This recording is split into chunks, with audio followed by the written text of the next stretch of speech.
Donc, nous avons en ligne de NATV International Ali Kamel, analyste politique, pour nous parler de l'importance de cette tournée européenne effectuée par Monsieur le Président Abdel Fattah ici au cours de ces derniers jours. Monsieur Ali Kamel, vous êtes toujours le bienvenu sur NATV International.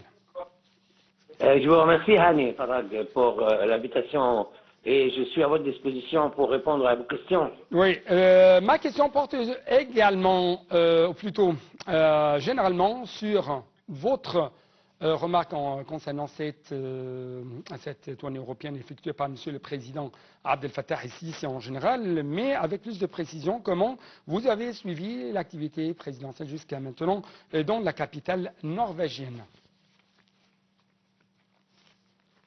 Oui. Oui, c'était une bonne question. Oui. En fait, moi, je connais bien la Norvège, puisque j'étais professeur, j'ai donné des cours à Bergen et à Oslo. Et je parle norvégien aussi, puisque j'ai visité auparavant Copenhague, le Danemark, puis Aalborg, puis Frederikshavn, puis Oslo, et je connais bien ces pays. Et ce sont des gens très sympathiques. Et je pense c'est un événement pour nous que l'Égypte et le Norvège partagent des projets ensemble, puisque ces pays sont très avancés sur tous les domaines, médical, familial. Vous savez, quand j'étais chef de service en France, je suis allé faire des cours là-bas sur l'accueil familial thérapeutique et on était très, très bien accueillis à Oslo et à Bergen et à Stavanger, en Norvège. Et vous savez, c'est un pays qui a à peu près 5 millions, mais c'est un pays très riche. Et je pense que l'Égypte va bénéficier de beaucoup de choses, soit en psychologie, en médecine, en économie. Ce sont des gens très avancés. Donc, d'après votre révision, il y a une sorte de main tendue de la part de ces pays du nord de l'Europe à toute étape ou à tout pas entrepris par l'Égypte envers eux. Parce que nous essayons actuellement d'élever les relations avec ces pays au niveau du partenariat stratégique. Oui, et c'est un partenariat stratégique, mais je suis très optimiste, puisque quand vous allez dans ce pays, vous remarquez qu'il n'y a pas une routine, il n'y a pas la routine. Par exemple, je pense qu'il y a une sorte tout ce que le monde cherche se trouve là-bas, au niveau des droits de l'homme, au niveau la liberté, au niveau beaucoup de choses que vous remarquez là-bas que vous ne trouvez pas même dans le sud de l'Europe ou dans l'Est. Et moi, personnellement, c'est la raison pour laquelle que j'ai appris la langue norvégienne et je suis allé souvent là-bas, à Oslo, à Bergen, à Stavanger. Et je pense qu'ils ont beaucoup de tourisme aussi.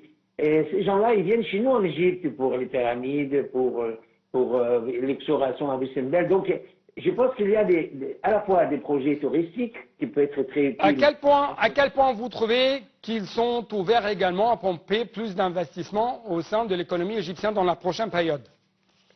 Je pense qu'ils ont beaucoup d'avance sur nous dans beaucoup de domaines, comme la nanotechnologie, comme la sécurité sociale globale, comme la santé, comme ils ont beaucoup par exemple au niveau de la mer, puisque c'est la Norvège et c'est entouré par la mer, donc il y a des poissons de toutes sortes. Vous savez, la Norvège, tout ce qui est, on appelle ça en arabe ringa, ça vient de là-bas. Hein. Beaucoup de choses, les fiches, les poissons salés. Hein. Donc il y a beaucoup de choses, mais c'est un pays à découvert.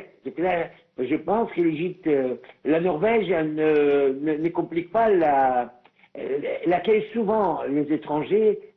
C'est pas très compliqué d'avoir les visas pour aller en Norvège, par exemple. Quand dans les années 80, je suis allé en Norvège et puis après j'ai continué. Donc d'après votre parole, d'après votre expérience, les Égyptiens ou tous ceux qui touchent l'Égypte est bienvenu ou sont les bienvenus au sein de ces pays de l'Europe du Nord, n'est-ce pas? Tout à fait d'accord. Oui.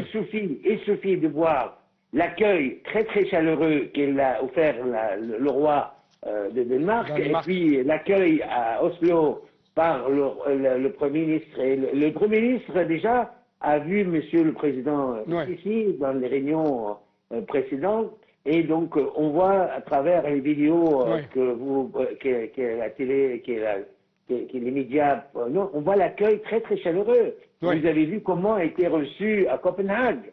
Oui, moi, j'étais très frappé quand j'étais dans ce pays, que c'est un pays très très très civilisé sur ce point. Et je pense que nous avons beaucoup à gagner à travailler avec eux.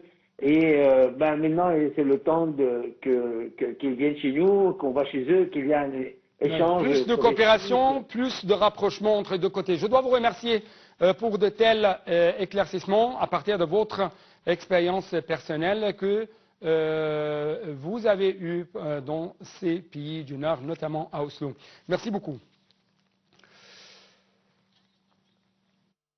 Téléspectateurs, actuellement, nous devons prendre une toute petite pause.